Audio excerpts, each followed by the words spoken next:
Hello, everyone. My name is Jonathon Van Maren, and welcome back to the Van Maren Show.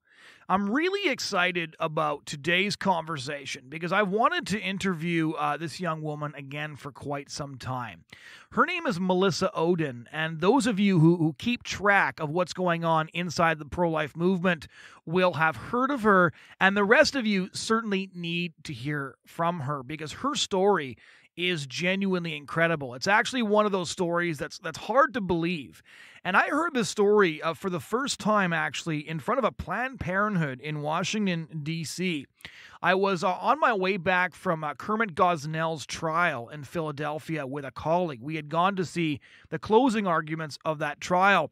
And as we were heading back from Philly, we heard that there was a Stop the Killing rally being put on by Live Action in front of a Planned Parenthood because it was one of the abortion clinics that had been busted in a particularly horrifying scandal where babies who were born alive and left to die were being actively killed by abortionists. And so Live Action, which is an organization run by Lila Rose, which works to expose abortion clinics and Planned Parenthood specifically, we're holding a rally with several speakers in front of this Planned Parenthood, and my colleague and I diverted our road trip through Washington, D.C. so that we could be there for the rally as well.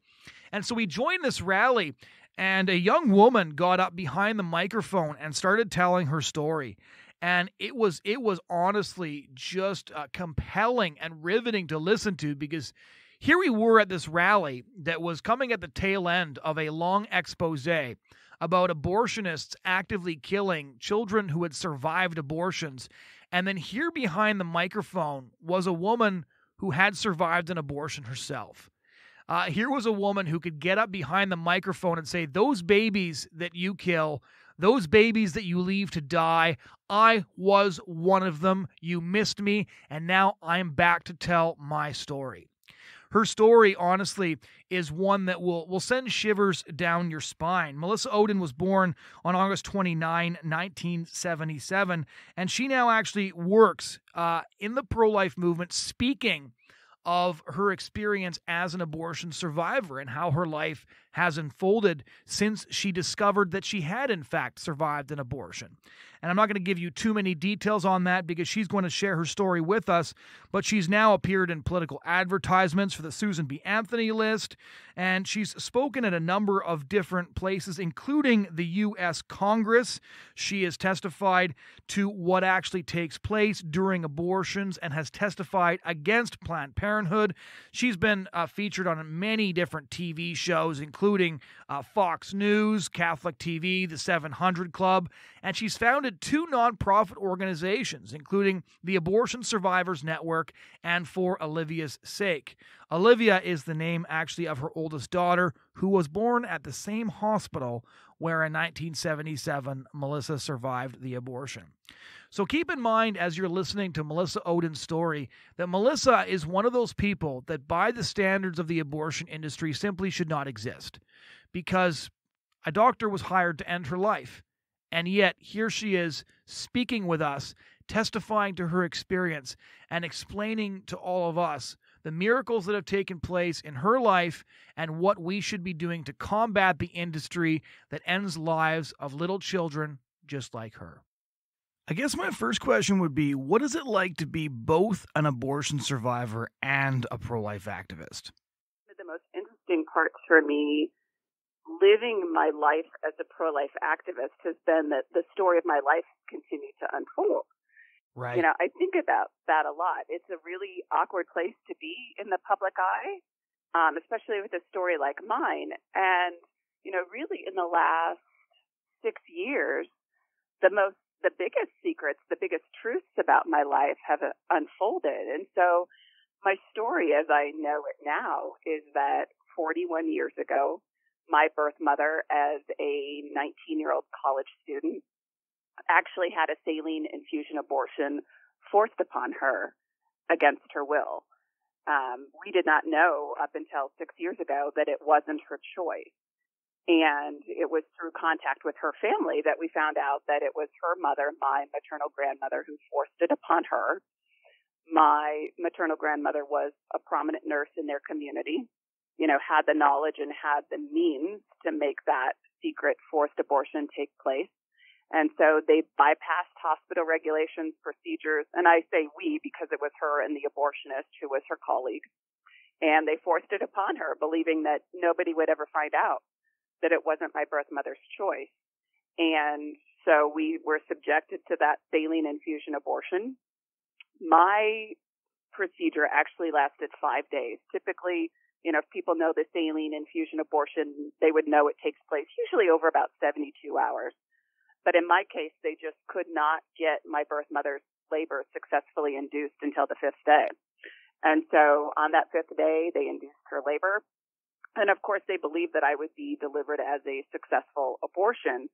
That was the intent. That's the way it should have gone. And then lo and behold, I was actually born alive on that 5th day. In my circumstances, like many children, right, we know that many children like me are either left to die or are killed at the hands of the abortionist after they survive. And that certainly could have been my fate. We actually know now that my grandmother was there when I was delivered alive, and she is actually the one who demanded that I be left in that room to die. When did you first hear the story about the fact that you had been aborted, but you had survived? Do you remember the moment? Mm-hmm. Oh, gosh, absolutely. Yeah, I was 14 years old. I can tell you where I was sitting. It was October, right? It was a cold fall night. And the only reason why the truth came out at that time is because my older sister was facing an unplanned pregnancy herself. My sister and I are both adopted. We're raised to know about what a gift adoption was in our lives. And, of course, about the value of every life. But, like so many women in that position facing this unplanned pregnancy, she had a lot of fears and anxieties. And so she was actually considering an abortion. And so when our parents found out that she was pregnant and considering every option, they actually told her the story of my survival. And that's ultimately how it came floating down to me. It was absolutely devastating the way it started to roll out. Because she actually said to me during an argument, it sounds terrible when I say it out loud, but, I always have to tell people the context was we were two teenage girls, right? She said to me in an argument, she said, at least my biological parents wanted me. Wow. And that was like, right? I mean, I was ready to spout off at her, right? Of like, why would you think you were more wanted than me? I thought we were on equal footing. And, but that night when I turned around to say something back to her, the look on her face just stopped me. And that's when she realized that she knew something that I didn't. She got to me with that information before our parents could break that news to me. And so that's all she said to me, and just said, wait up for mom and dad tonight and ask them to tell you the truth, and you will see. And so it was later that night that our mom got home from work. I sat her down, thought I was going to get in trouble for fighting with my sister. Right. But I was asking her, right, to explain to me, why would she say something like that? And then that's when my mom had to tell me that my birth mother had an abortion and I survived it. Had you ever? And it is absolutely life-changing. Yeah. Had you thought about abortion much before this? Like you had thought about adoption, of course, many times, but had you ever really thought about the issue of abortion before finding out that somebody had tried to abort you? In the respect that I knew what it was, right, and it had already been happening around me in our community. I knew people at the time who had had abortions in my school. People who had had miscarriages. And so it wasn't an abstract concept to me, but I think what I learned in that moment of time really was just how close abortion hits home, right? I mean, I really think that's one of the biggest obstacles so many people in our world face, is that they somehow think it's something that doesn't affect them, or that doesn't affect their lives. And so in that flash moment of time, I realized how close it hits home for everybody. So backtracking just a little bit, how did you get from a hospital room where your grandmother had wanted to leave you to die to in the home of your adoptive parents who loved you so much. Yeah, well, and it's been interesting to hear that story continue to unfold itself. So my parents had been told that there were a couple of nurses who intervened for me. And I was actually contacted by a nurse like 2 years ago now. And she was in the NICU working that day when I was rushed in by another nurse. She said, I'll never forget it. She was like 20, 21 years old at the time, right? Really pretty young nurse. And she said, I'll never forget it. The door to the NICU came flying open. This tall blonde nurse rushed you in. And she shouted, I'll clean up the language a little bit, but she said, that darn Dr. Kelberg messed up. That was the abortionist. Right. And she went on and she said she just kept gasping for breath. And so I couldn't just leave her there to die. That nurse did what people think was unthinkable. She did not leave me in that room to die. My medical records actually indicate through my APGAR score that I was left for probably 5 minutes at least. The way they did my scoring, I was near death after about 5 minutes. And that must have been, when the nurse was willing to rush me off to the NICU. And so she believed that if people found out that the abortion had failed and I had lived, that then maybe they could provide me medical care, which is, exactly what they did. So I weighed a little less than 3 pounds. I was 2 pounds, 14 ounces when I was delivered in that procedure. Suffered from, respiratory, liver problems, seizures. They thought I had a fatal heart defect initially because of the amount of distress that I was under, but they started the medical care that sustained my life. So my parents first met me when I was still in a NICU. I was born at St. Luke's Hospital in Sioux City, Iowa, and then transferred to a larger hospital where they would provide me more medical care. And so my parents met me when I was still in the NICU, and I went home to them less than 3 months after surviving that abortion, which is pretty miraculous. Yeah. Well, and so how did you, did your mother know that you had survived, and who signed the papers to release you to be adopted? I assume there's a lot of legalities surrounding a situation like that, even as bizarre as it was. Yeah, bizarre is right? People would ask me over the years, do you think your birth mother knew that you survived? And I'd always say, well, yeah, of course, right? I was placed for adoption. Of course she had to know, but she didn't. That was absolutely for me the biggest bombshell to learn about 6 years ago when her family reached out to me. She did not know for over 30 years that I had survived. She was told that day, in the final step of the procedure, don't look at it. It's hideous. It's a monster.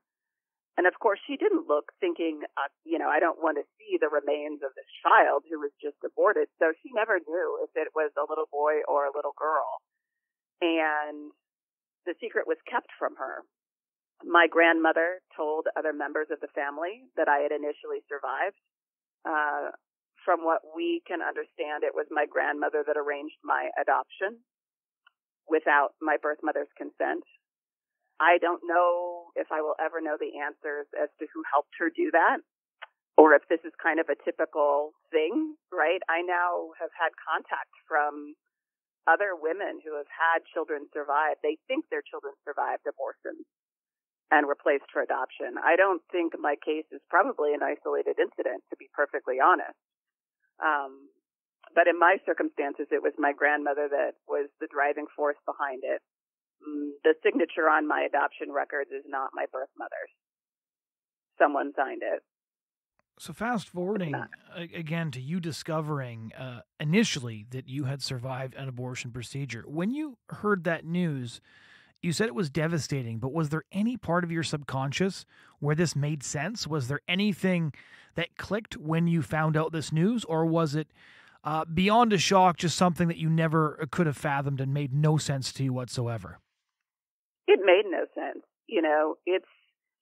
it's this simultaneous shock of how could this be, and then at the same time, this gratitude of like, God spared my life, right? I could feel that in my soul, that God spared me and there was a plan for me. But no, I never had any kind of subconscious thought, right? Nothing that would lead me on to have ever considered that kind of thing had happened in my life. Some survivors think they have, subconscious memory. Not for me. This was never on my radar. I guess the only way to ask this question is what happened next? You found this out. It was obviously devastating. I would say, as any of us could understand, but I don't think we can understand it. We can just try to imagine what that would have been like. So what happened after you found out? I didn't want to be this person.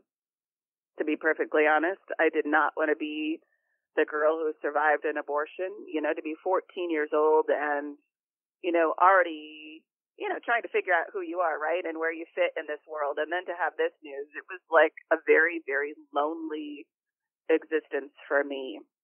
And so, yeah, I didn't want to be this person, try to run away from who I was, the truth about my life, right, wanted to be like everybody else, and really was self-imploding. And was just really, I was in a lot of emotional pain. Nobody knew. I was that quote unquote perfect kid, right? I used to hate that when people would interview my parents and they'd say, what was she like growing up? And my parents would go, oh, she was perfect. Right. Yeah, no. I'm a type A, right? I think most people could probably figure that out about me. That's part of my personality makeup, but part of it was also that I just wanted to look perfect in the hopes that nobody would see how much I was suffering. But the good news in the midst of that is that really I did not stay in that place of pain for very long. My faith is just a huge part of my life, and so by the time I went away to college, I had started healing. This is absolutely a lifelong process. I was just working with another survivor the other day, and she was throwing out questions, just saying like, here I am all these years later. I can't trust people. I'm still a people pleaser, right? And I said, yeah, this is an ongoing process for all of us. I'm like almost 30 years into this, and I still have to make that deliberate effort every single day to not operate out of that place of hurt. When was the first time you decided to use your story? Because that must have been incredibly difficult. As you say, you constructed your visible self, which I think everybody does to one extent or another, but not a lot of people are hiding a story like yours. To share that is just a decision that most people can't fathom. So when did you decide to essentially first start talking to other people and then eventually to go public with the story about how you were a survivor of abortion? I was going to say you're part of the 1%, but I'm sure it's a fraction of that. By very medical definition, you were not supposed to exist. You were there because somebody who was supposed to kill you screwed up. Yeah. It's and that's why, I can laugh about it now, right? Because it's like, it's the greatest blessing in the world, but it's also really such a strange life circumstance. Like, there is never such a thing as a normal, quote unquote, normal day for me, right? Because inevitably the question is going to come up from someone, and you learn to live with that, right? But a lot of people don't share it. And for me, that has been a huge part of my own personal healing, is not being afraid of who I am anymore. That was part of my struggle, right? Is hiding the truth about who I was. And so, in my instance, God really had this plan for me to not keep my story a secret. And so when I was almost 30, it was like 2007, I could really feel that it was time to share my story. And that's when I obtained my medical records. I found out who my birth parents were. The pieces of my life were really falling into place very quickly. And so that's also when I found Feminists for Life. And that's a huge part of why I came forward publicly at that time, even at the age of 14, I identified myself as a feminist, which is a 4-letter word. Like a lot of people are really not are not keen on that word, right? Right. Like the word feminist is terrible to some people. For me, it's not, because I understand true feminism and what our feminist foremothers believed about abortion. But finding Feminists for Life was a huge part of that, because I really felt for a long time, right, like I couldn't be both feminist and pro-life, because I had never encountered a group of feminists who said, you know what was done to you was wrong, right? And so finding Feminists for Life was huge for me. And they were looking for speakers about the same time that all of these pieces of my life were falling together. And so that's why I came forward publicly when I did in 2007, is because, that I knew it was time and they were looking for speakers. And so the very first time I spoke publicly was on Capitol Hill with Feminists for Life. And that's true empowerment for me. And you told your story at that point. I did. Knees shaking, right? Voice shaking. Thought I was going to throw up.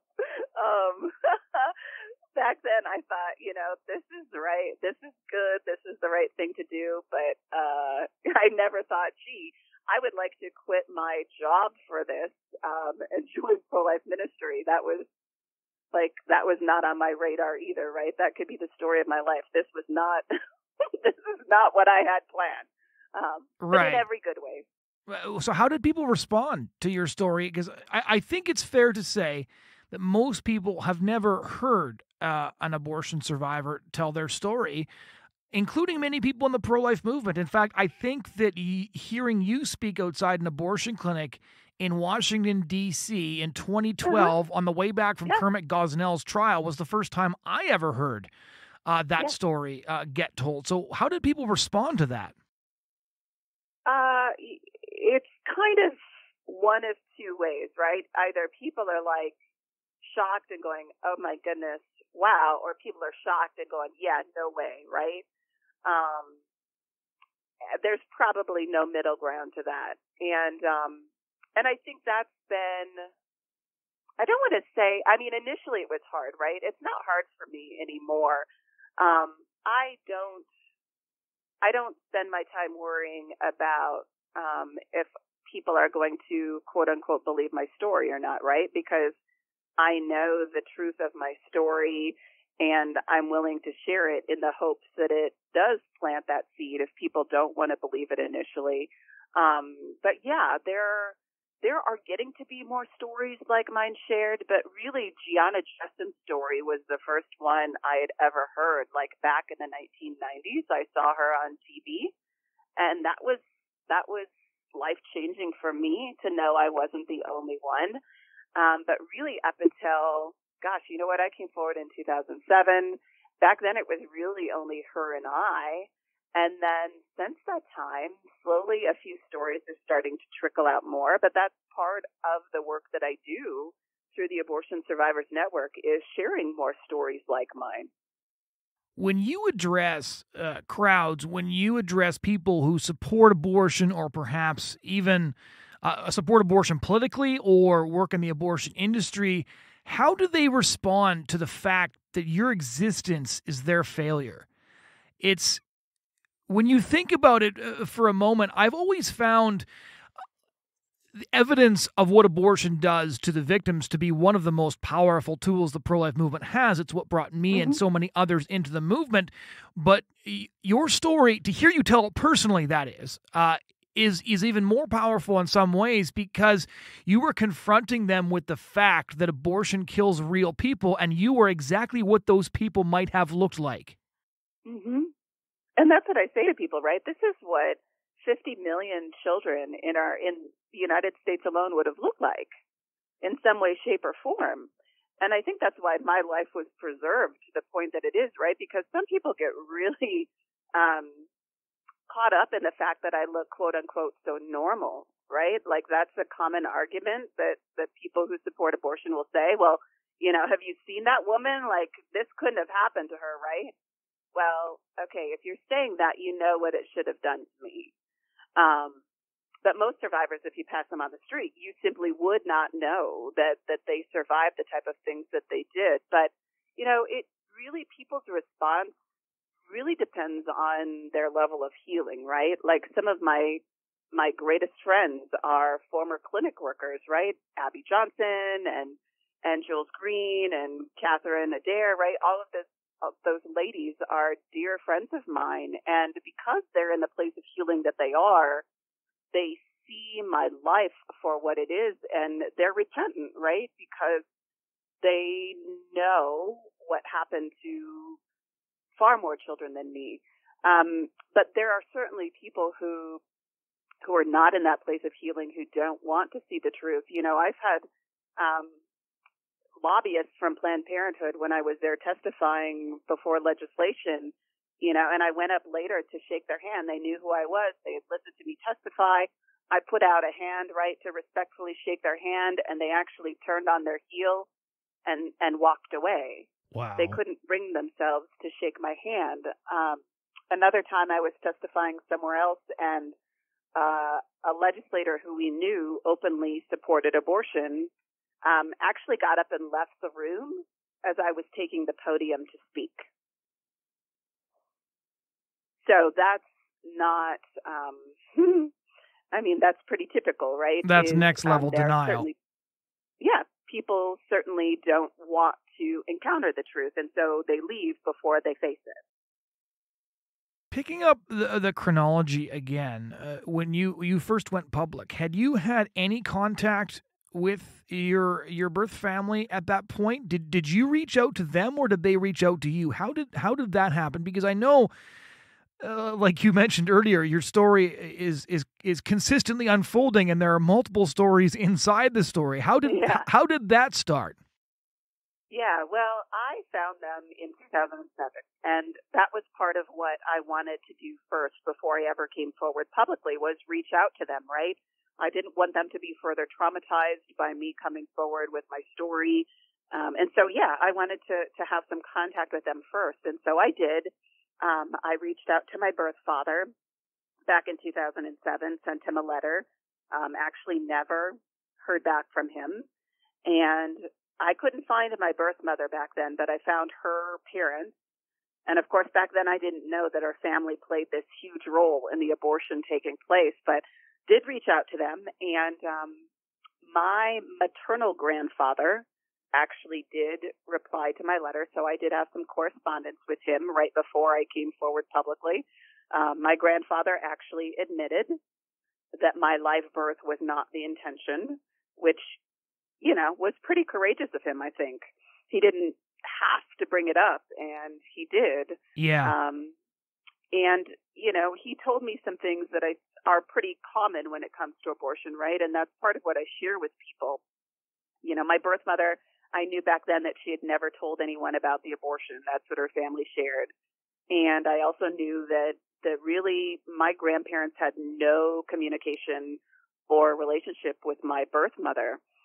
And it didn't really make sense to me, but the more I work in the field and the more, of course, I've gotten to know my birth mother's story, it makes a lot of sense that their relationship has been severed because it was that forced abortion, right? And I see that time and time again. I hear the stories from people who will say, yeah, you know what, we don't talk about it, or, I don't have a relationship with my family who was responsible for my forced abortion. So I actually didn't hear from my birth mother's family for, over 6 years, from 2007 to 2013. And so I had come forward at that time, and was always just wondering if my birth mother was hearing me speak, right, or was listening to any interviews that I gave. And I was hoping that she was hearing me say that she's forgiven, right, that I'm not angry, that I'm not bitter.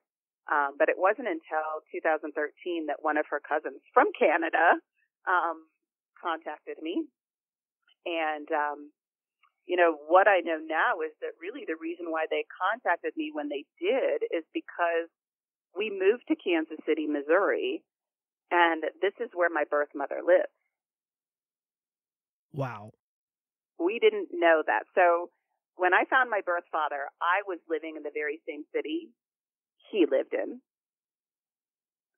And then 6 years later, we moved to the city where my birth mother lives. Talk about a story that only God can write, right? Yeah. So how did you make contact with her for the first time? Yeah, my cousin back in 2013, had started to open those lines of communication saying, here you guys are in the same metro area. One of my sisters lives here also. And we started emailing, and, my birth mother was so traumatized by the abortion, by not knowing all those years that I had survived, right? Even though she lived with such incredible regret, she was also scared of me, to be perfectly honest, because she had never encountered anyone who had loved her really unconditionally before in her life, but besides her other children, right? And so she wondered if I could love her the way I said that I did. She wondered if I could have really forgiven all of them. And of course, as they started to tell me more, right, about what had happened, they're thinking, well, now that we've told you this part, can you really still forgive us? Yeah, for sure. And so there were these emotional obstacles we had to work through. And so it really started by email, right? And I sent her my medical records, right? Because she had tried over the years to obtain any kind of record, and nobody would give her anything. And so here I was the one, it happened to me, and I'm the one who was able to provide records to her. And so provided her medical records, sent her photos of me growing up, right? Started to really build a relationship. And so even though we lived in the same city, we did not meet face to face for the first time for really over about 3 years before we met face to face. And I think probably the biggest thing was, even though we knew we loved each other, there was still this fear, I think, of on each of our ends that maybe we would be rejected. And so nobody would bring up hey, are you ready to meet? Right? It was just sit and wait. And who's going to bring it up? And so I was the one who brought it up. Actually, I had been emailing with one of my sisters and said, I don't mean to put you guys on the spot, but I am always ready to meet you all if you're ready to meet me. And I'll never forget it. My sister had emailed me back, and it was all in caps, right? She was like, yes, we've been waiting. We're ready. And so we met face to face around Mother's Day a couple of years ago now. And it's one of those things that's actually hard for me to talk about, right? As much as I share my story and my life with people, that meeting my birth mother face to face was one of those moments that's just so sacred that you can't even really put it into words, right? But it was I don't even know how to describe it. It was everything that I had been hoping for, but yet it was nothing like I expected it to be, if that makes any sense. Right. And how many siblings did you have? I have 2 half-sisters on my birth mother's side of the family. Okay. And I have a relationship with both of them. And you see them all fairly regularly now? Yeah, as regularly as we can. I have one sister in Maine, and my other sister lives here in town. And so, my kids are being raised with their cousins. They know my birth mother is their Grandma Ruth. This is normal to them, right?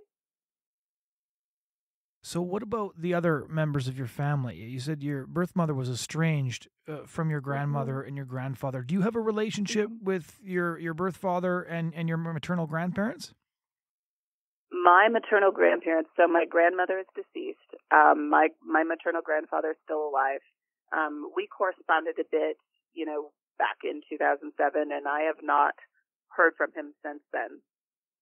They don't have a lot of communication with my birth mother or my siblings. And so, it's just one of those things I've learned to live in peace with. And of course, I always pray for, pray for good for them no matter what. And in terms of my birth father side of the family, my grandfather and my great aunt came into my life about 11 years ago. It was in 2008 when my birth father passed away. They actually found the letter that I had sent to him. And so that's how they learned the secret. They didn't know either that my birth parents had ever even had that pregnancy with me. My birth parents were engaged at the time. They had planned to marry, and of course, the abortion was forced upon my birth mother, and that relationship ended. And really, my birth father's family never knew what had happened. And so it was all a great shock to them. But my grandfather and my great aunt are still a part of our lives. Most of my birth father's family has not had any contact with me. This is a really difficult situation, especially with him passing away, because we'll never know what he knew. And I think that's difficult for them.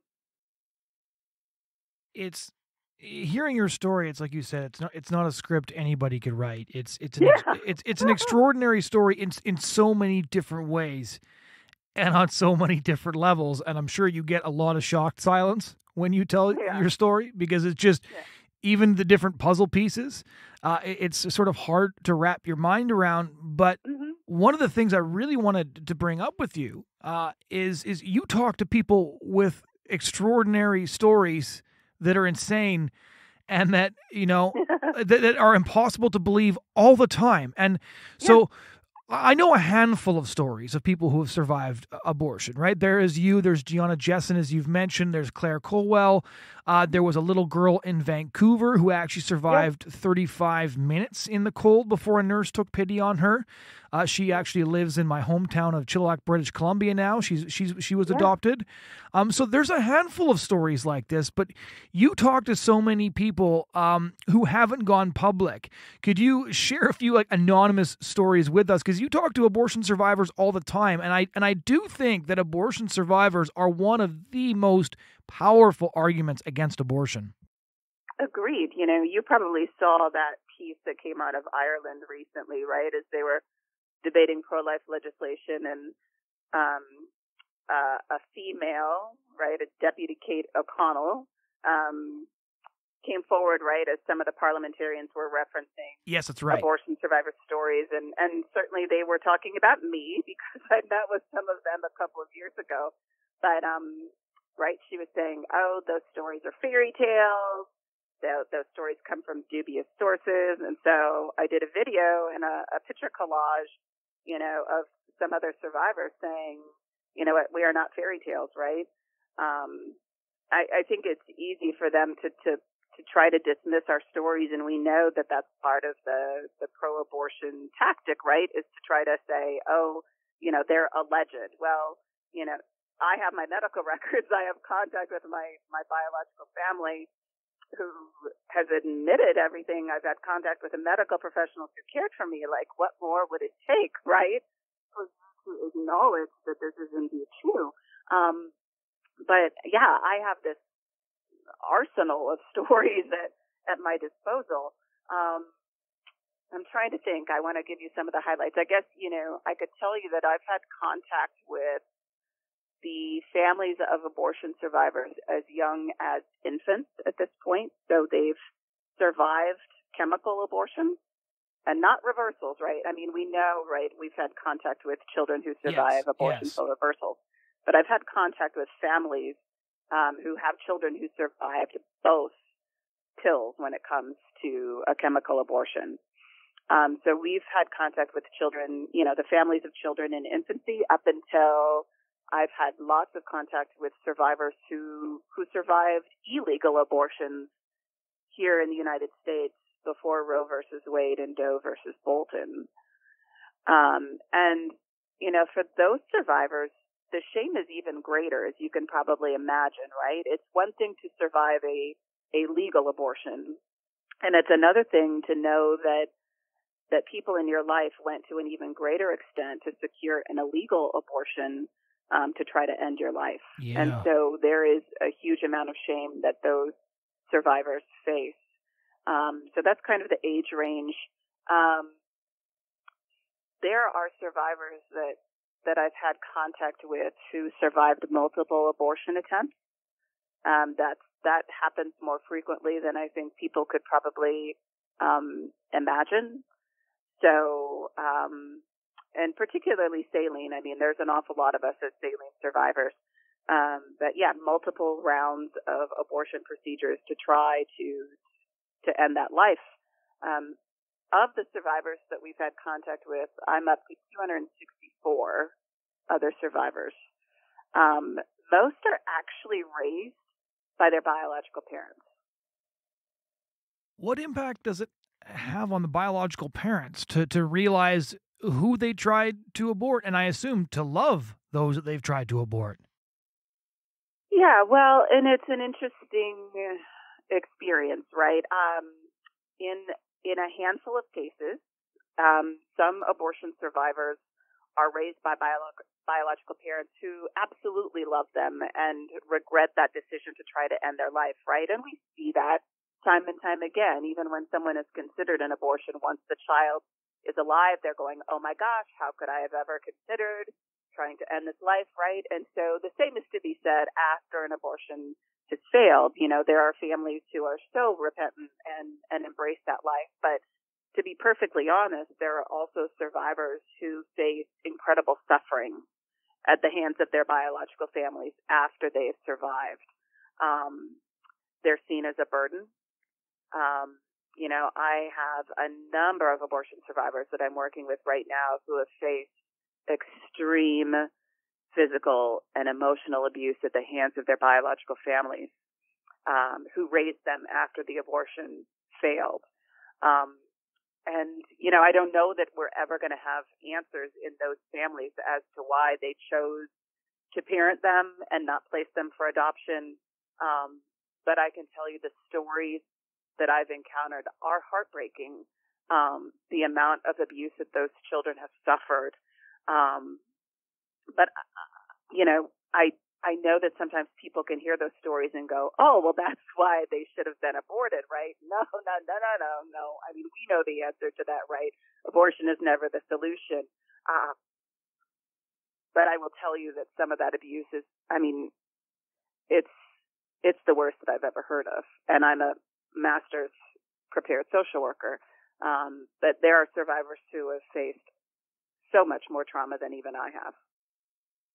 What impact have you seen your story have? Again, by the standards of our legal abortion regime, you shouldn't exist. And what impact have you seen your existence and your willingness to tell your story have on those who support abortion and essentially support the right to abort babies, just like you and just like the over 200 other people that you talk to on a regular basis? Yeah, it's an interesting position to be in, right? Because I look at the grand scale, and so when I see parliamentarians in Ireland bring up my story, for me that's showing an impact that I made with them, right? That even if I can't be everywhere, my story can be, right? In the hopes that it educates people and touches their hearts. So when people are able to use my life and my story to hopefully influence legislation, that's showing impact to me. But truly for me, when I think about everything that has happened and how I've been able to use my life, for me, the impact that I've made with other survivors is the most important to me because, you know, not a day goes by that I don't hear from someone who says simply, you know what, thank you for sharing your story. I'm a survivor too. And just knowing that they're not alone, whether a survivor will ever share their story or not, simply knowing they're not alone is huge. And so my work with survivors really is the most meaningful piece for me. You know, people know me in the public eye, right, as this activist, as a speaker and as a writer, but for me, the most important work happens behind the scenes. Final question. A lot of people listening will either be members of the pro-life movement or people perhaps considering joining the pro-life movement. What do you have to say to all of them, having experienced what you've experienced and also being the activist that you are?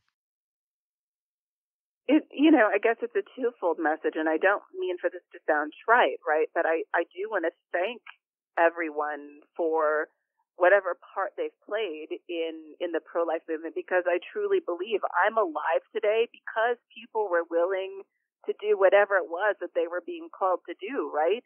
Like, most of us may not ever know the impact that we make on someone's life. In my circumstances, there are many people who have been able to see how their actions and their prayers had a huge impact on my life. And so I just, first of all, want to thank people for what they've done or what they're going to do in their lives to make a difference. But also, I just want to encourage people to remember our stories, to share our stories, to not only influence legislation and impact organizational work, but to bring about healing in other people's lives. For me, that's a huge part of, I think, what needs to happen to have a culture of life, is that we need to bring about healing in the lives of all the hundreds of millions of people whose lives have been touched by abortion. Until we heal, we can't really embrace the full truth and the knowledge of what abortion really is. And so, I just want to encourage people to share our stories and to do it with grace and with love. Well, Melissa, thank you so much for taking the time to tell your story to us. It's my pleasure. Ladies and gentlemen, that was a conversation with Melissa Ohden, who is an abortion survivor who now operates 2 pro-life nonprofit organizations. We hope you found this conversation interesting, and we hope you'll head to LifeSite News to check out more columns, more articles, and more interviews. And we hope you'll join us again next week. Thanks so much for listening.